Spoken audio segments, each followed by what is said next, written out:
আচ্ছা, ঠিক আছে। হুম। কোথায়? ইমোশনাল কোয়েশ্চেন ওখানে ওরা মানে দেখো আমি বলছি যারা প্রশ্ন করে তোমার অপশন দেখবে তোমাকে।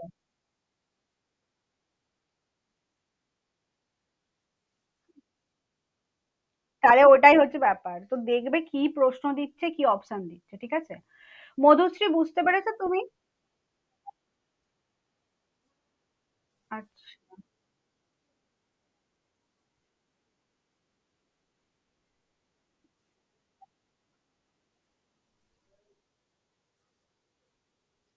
হুম। আচ্ছা মধুশ্রী তুমি বুঝতে পেরেছো ইমোশনাল ইন্টেলিজেন্সের কনসেপ্ট, বা কে কোন জিনিসটা কোথায় বলেছে, কোনগুলো কিভাবে মনে রাখতে হবে? হ্যালো মধুশ্রী, তুমি কি আছো?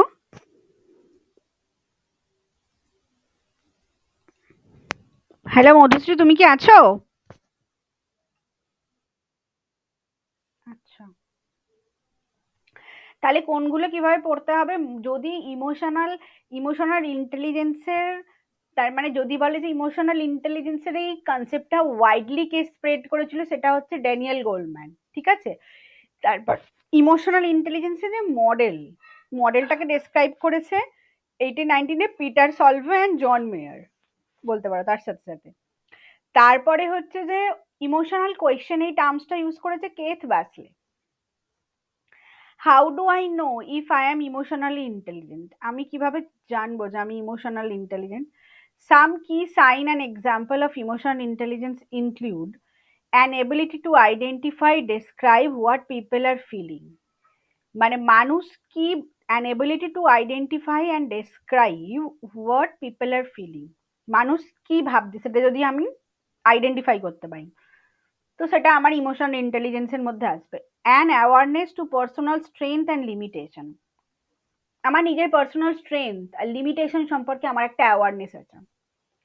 Self confidence and self acceptance, self confidence মানে নিজের উপর কনফিডেন্স আছে যে আমি এটা করতে পারবো। সেলফ অ্যাকসেপ্টেন্স মানে আমি নিজেকে একসেপ্ট করে নিয়েছি যে হ্যাঁ আমি এই এবিলিটি গুলো আমার আছে, এগুলো আমায় ইমপ্রুভ করতে হবে, বা এই দুর্বলতা আমার আছে, সেগুলো আমায় কিভাবে ইমপ্রুভ করতে হবে।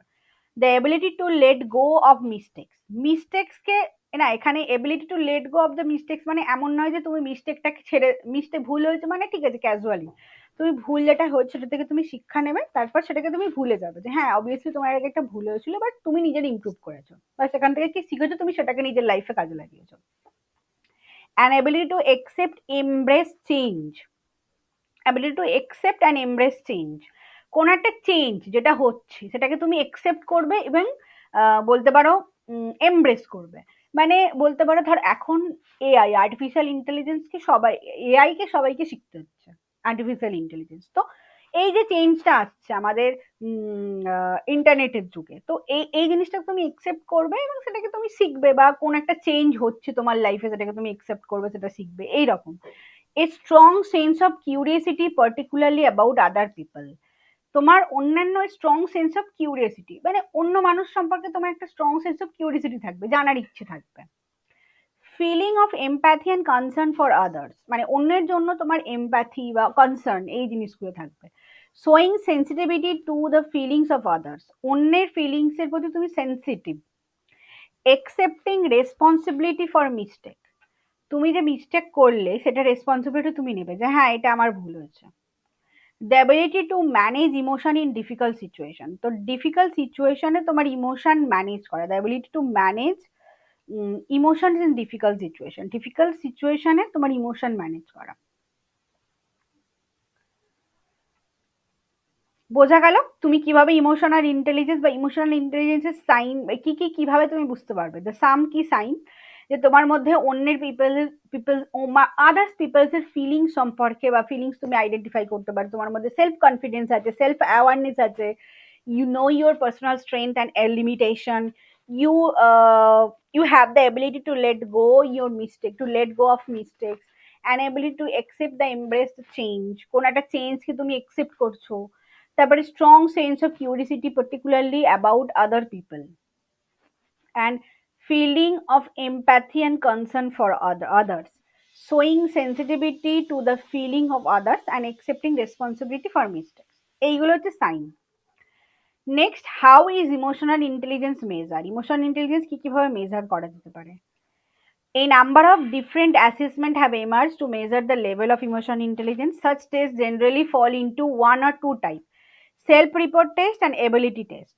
দুটো টাইপের টেস্ট হয়, সেলফ রিপোর্ট টেস্ট হয় আর এবিলিটি টেস্ট হয় ইমোশনাল ইন্টেলিজেন্স মেজার করার জন্য। তো কি কি দুটো টাইপের টেস্ট হয়? সেলফ রিপোর্ট টেস্ট, তুমি নিজে তোমার একটা কোনো ইনভেন্টারি দেওয়া যাবে, তুমি সেই নিজে ইনভেন্টারি গুলো তুমি মার্ক করবে, এটা একটা সেলফ রিপোর্ট টেস্ট। আর একটা হচ্ছে ability test.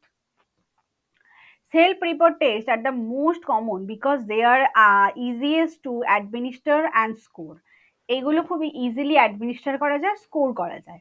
Such tests are respondent respond to the question or statement by rating their own behavior. তুমি রেটিং, যে এগুলো আমরা মানে হামেশাই করে থাকি, কোনো জায়গাতে ধরো কোনো একটা স্ট্রং কি উইক এইরকম দেখবে রেটিং, যেগুলো ওই লাইকার্ট স্কেলে যেগুলো হয়। For example, on statements such as I often feel that I understand how others are feeling. Take a test taker might describe the statement as a disagree, somewhat disagree, agree, strongly agree. ঠিক আছে, এরকম 4 point scale 5 point স্কেলে এই জিনিসগুলো করা হয়, এটাকে বলা হয় সেলফ রিপোর্ট টেস্ট।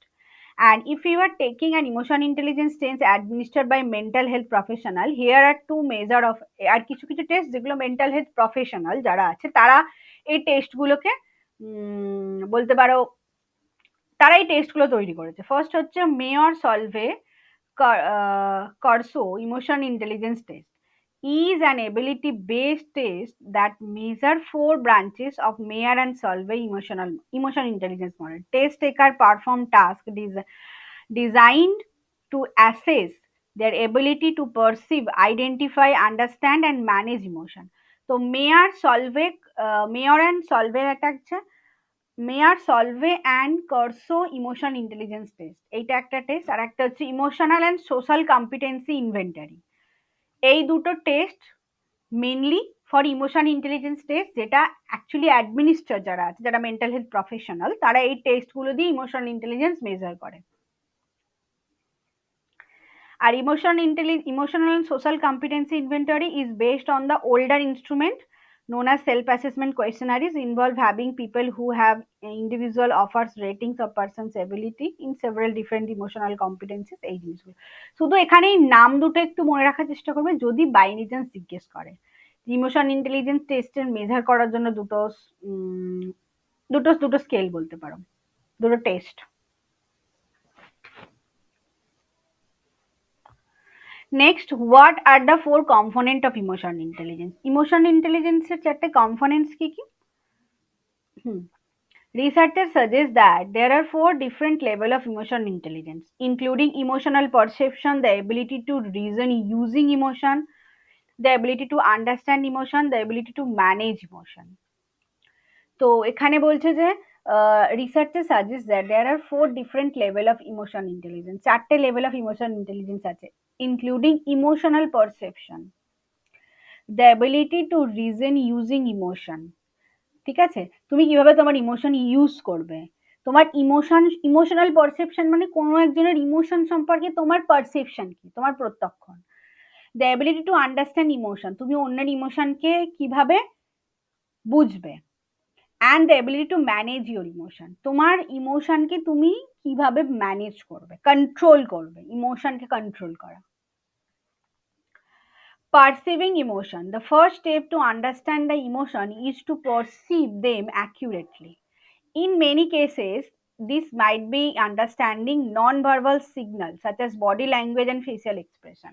মানে ধরো তুমি কোন একজন মানুষকে দেখবে, তাকে ভালো করে পারসিভ করবে, তার বডি ল্যাঙ্গুয়েজ আর ফেসিয়াল এক্সপ্রেশন। ঠিক আছে, তো এইটা হচ্ছে ফার্স্ট কম্পোনেন্টস অফ ইমোশন ইন্টেলিজেন্সের, তুমি ভালো করে মানুষটাকে অবজার্ভ করছো। নেক্সট হচ্ছে reason with emotion. Next step to involve using emotion to promote thinking and cognitive ability.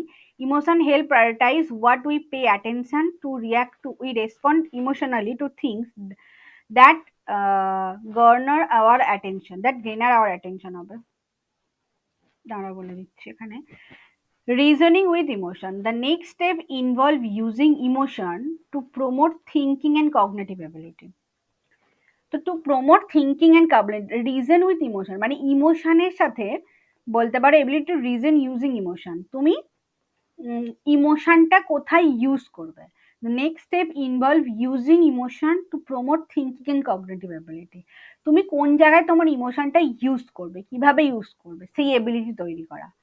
Emotion help prioritise what we pay attention to react to, মানে আমার কোন জিনিসটার অ্যাটেনশন দেওয়া উচিত অ্যান্ড কোন জিনিসটাতে রিয়াক্ট করা উচিত। We respond emotionally to things that garner our attention, মানে যেই সমস্ত জিনিসগুলো আমাদের অ্যাটেনশন গেইন করে সেগুলোর প্রতি আমি ইমোশনালি রেসপন্স করি। একটা এক্সাম্পল দিচ্ছি, সাপোজ ধরো কারোর মধ্যে আইকিউ আর ইকিউর মধ্যে ডিফারেন্স হচ্ছে, কারোর মধ্যে ইন্টেলিজেন্স হয়তো আছে, অনেক অনেক ইন্টেলিজেন্স, কেউ হয়তো তার মধ্যে এবিলিটি আছে, বাট তার মধ্যে ইমোশনাল কন্ট্রোল নেই। ইমোশনাল কন্ট্রোল কিন্তু আপনার অনেক বড় একটা মেন ফ্যাক্টর ফর সাকসেসের জন্য। তুমি তোমার ইমোশনকে কিভাবে ইউজ করছো, কিভাবে কন্ট্রোল করছো, কিভাবে, এই জিনিসগুলো ইম্পর্টেন্ট। বা তুমি কোথায় তোমার ইমোশনটা ইউজ করছো, কোন রিজনে, কিভাবে। ঠিক আছে, আমি বলছি সাপোজ একটা এক্সাম্পল দিচ্ছি। ধরো যেটা হয় ক্লাস 11-এ ওঠার পর মানে ছেলে মেয়েদের মধ্যে একটা আলাদা চেঞ্জ লক্ষ্য করা যায়। তারা পড়াশোনার মানে হয়তো মাধ্যমিকে অনেক ভালো ভালো নাম্বার পেয়েছে, অনেক বেটার নাম্বার পেয়েছে, বাট ক্লাস 11-12-এ গিয়ে পড়াশোনা থেকে একদম খারাপ হয়ে যায়।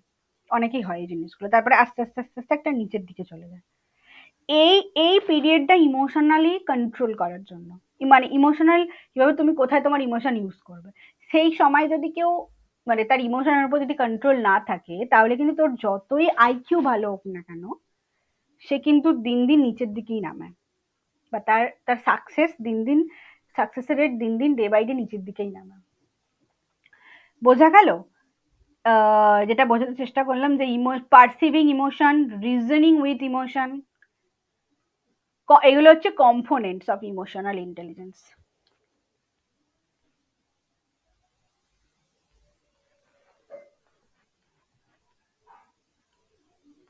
বোঝা গেল?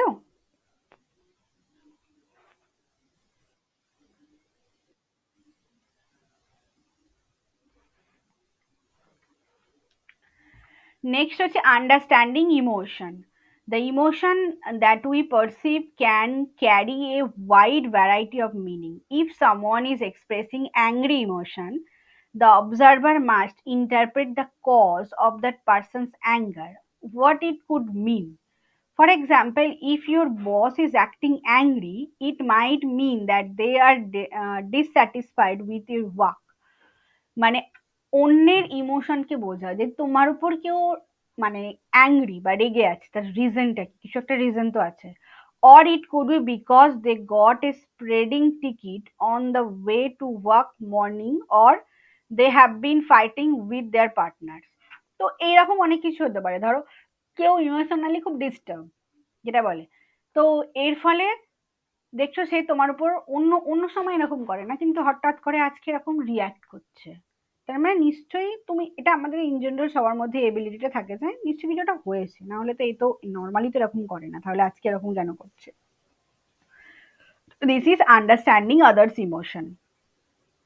নেক্সট হচ্ছে ম্যানেজিং ইমোশন। নেক্সট কম্পোনেন্ট হচ্ছে managing emotion. The ability to manage emotion effectively is crucial part of emotion intelligence is the highest level, and regulating emotion and responding appropriately as well as responding to the emotion of others, all important aspect of emotional management. মানে তুমি তোমার ইমোশনকে কিভাবে manage করবে সেটা হচ্ছে important. ইমোশনকে use করা different জিনিস, ইমোশনকে manage করা ডিফারেন্ট জিনিস। ম্যানেজ করা মানে ধরো তোমার এই জায়গায় এই রিয়াকশনটা করা উচিত না, বাট সেই সেই এবিলিটি তোমার মধ্যে তৈরি হয়েছে যে এই জায়গায় আমি এই রিয়াকশনটা দেবো না। ঠিক আছে, সেইটা হচ্ছে ম্যানেজিং ইওর ইমোশন। তো বোঝা গেল চারটে components of emotion intelligence. First হচ্ছে পারসিভিং ইমোশন, তুমি ইমোশনকে কিভাবে পারসিভ করছো। Reasoning with emotion, understanding emotion, and next managing emotion. তুমি এই ফার্স্ট স্টেপ থেকে, এগুলো হচ্ছে স্টেপ, এই পরপর স্টেপ থেকে অ্যাট দ্য এন্ড অফে গিয়ে তুমি ইমোশনকে ম্যানেজ করতে পারবে।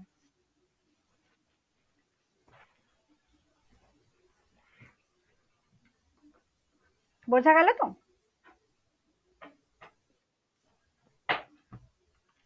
নেক্সট হচ্ছে why emotional intelligence is useful, emotion intelligence কেন useful.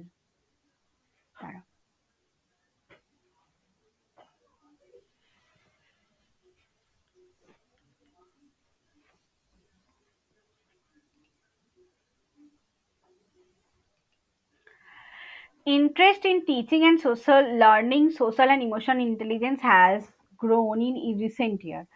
Social and emotional intelligence program have become a standard part of the curriculum in many schools. The goal of this initiative is not only improve the health and well-being but also help students succeed academically and prevent bullying.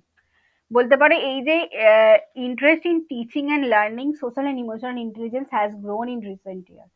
Recently teaching are learning এর ক্ষেত্রে আগে কিন্তু শুধুমাত্র intelligence দেখা হতো, কিন্তু recently social আর emotional ইন্টেলিজেন্সকেও দেখা হচ্ছে অ্যাজ একটা ইন্টারেস্ট বলতে পারো social and emotional intelligence as a interesting part of A teaching.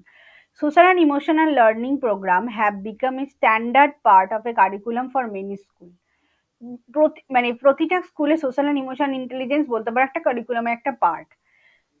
যেমন বিকাম, এটার মেন উদ্দেশ্য হচ্ছে যাতে আমরা স্টুডেন্টদের অল ওভার ওয়েলবিং কিভাবে করতে পারি, তাদের মেন্টাল হেলথ কিভাবে ইমপ্রুভ করতে পারি, তাদের কিভাবে বুলিং, একটা স্টুডেন্ট অন্য স্টুডেন্টকে যে বুলিং করে, এই বুলিং এর কিন্তু অনেক বাজে এফেক্ট পড়ে। মানে যে সমস্ত, একজন স্টুডেন্ট হয়তো ধরো ভালো ফ্যামিলি থেকে, একজন স্টুডেন্ট হয়তো সেরকম অতটাও ভালো ফ্যামিলি থেকে না, ভালো ফ্যামিলি মিনস ইকোনমিক্যালি এতটা স্ট্রেংথ না, তো সেক্ষেত্রে যে ইকোনমিক্যালি স্ট্রং সে যদি অন্য কাউকে বুলিং করে তো তাহলে ডেফিনেটলি যে ডাউন, তো তার মনের মধ্যে একটা ক্ষত তৈরি হবে, ফলে তার মেন্টাল হেলথ খারাপ হবে।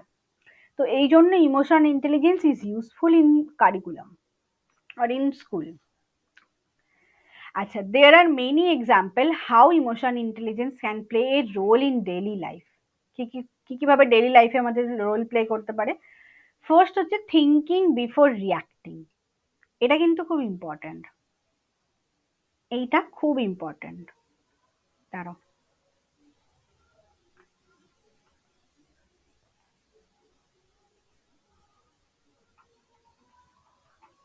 একটা ভিডিওটা সেভ করে নি।